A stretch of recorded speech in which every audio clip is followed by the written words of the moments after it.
Kailash, through the mystic eye, is a virtual journey with Sadhguru through the mystical terrain of Nepal and Tibet.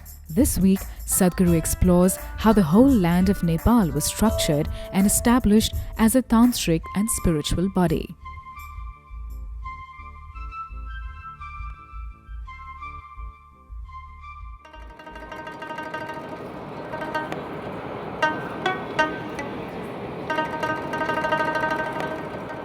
There is an interesting story about how Nepal got its name.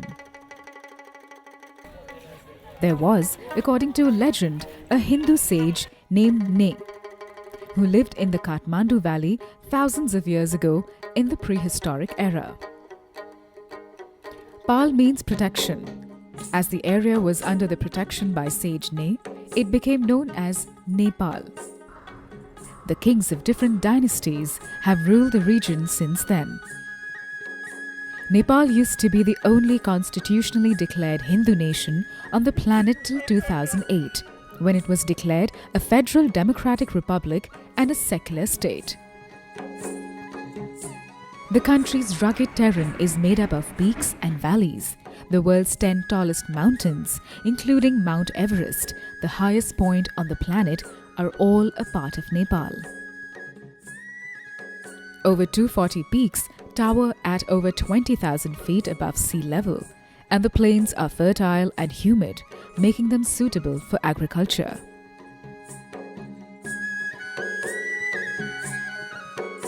The first people of this land were the Nevars, who spoke the unique Nepali Bhasha. They developed a sophisticated urban civilization not seen elsewhere in the Himalayan foothills. The contribution to art, sculpture, architecture, literature, music, agriculture, and cuisine is evident in Nepal even today.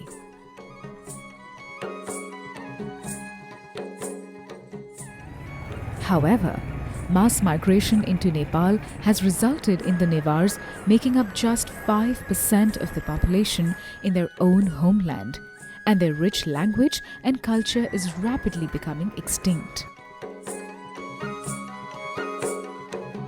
In Nepal today, 81% of the population is Hindu. But they follow a complex combination of Vajrayana Buddhism and Tantric Hinduism, also referred to as Buddha Marg and Shiv Marg. Over a period of time, elements of these two religions have been interwoven into the ancient Bon religion, making a third unique amalgamation called Tibetan Buddhism.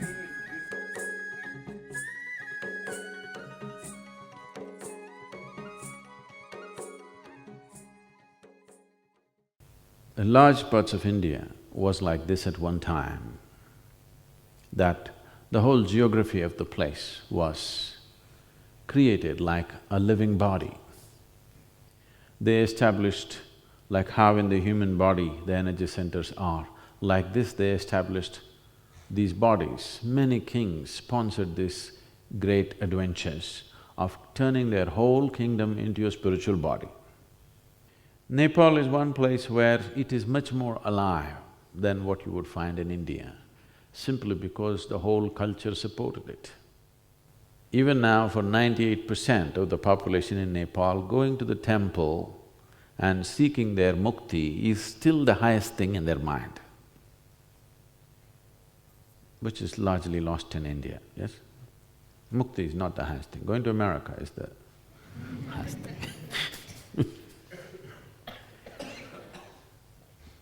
So, when the very psychology of a civilization was completely geared towards ultimate liberation, these things could be done, that the very geography could be converted into a living spiritual body.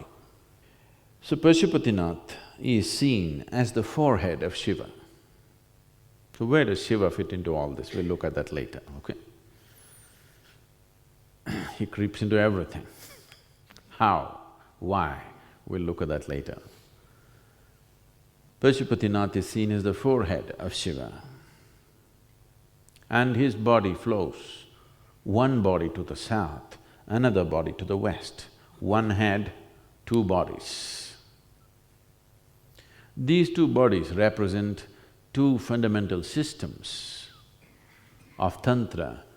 The southern body is the right hand and the western body is the left hand.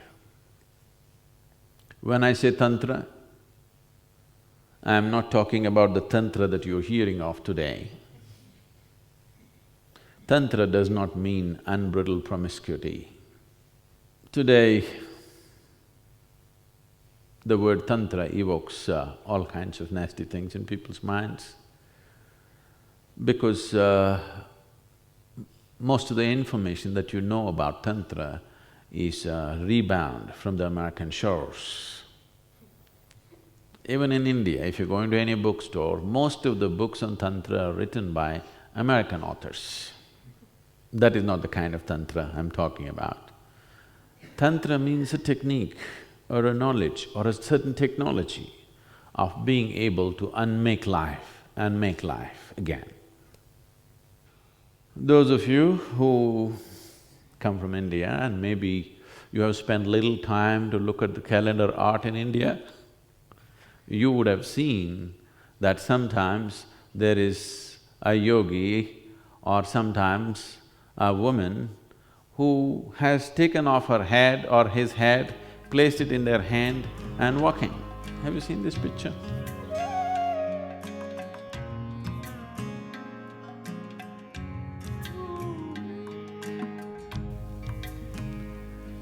So this basic tantric imagery is to tell you that this is about the mechanics of life, understanding this machine so perfectly that you can completely dismantle it and put it back. So based on this, and when I use the word Tantra, I want you to understand from this context, not from… In this context, they created two tantric bodies with one head. The forehead is here in Pashupatinath. The Sahasrar, the top of the head, is in Kalpanath. What is above is in the Muktinath. What is beyond is Kailash.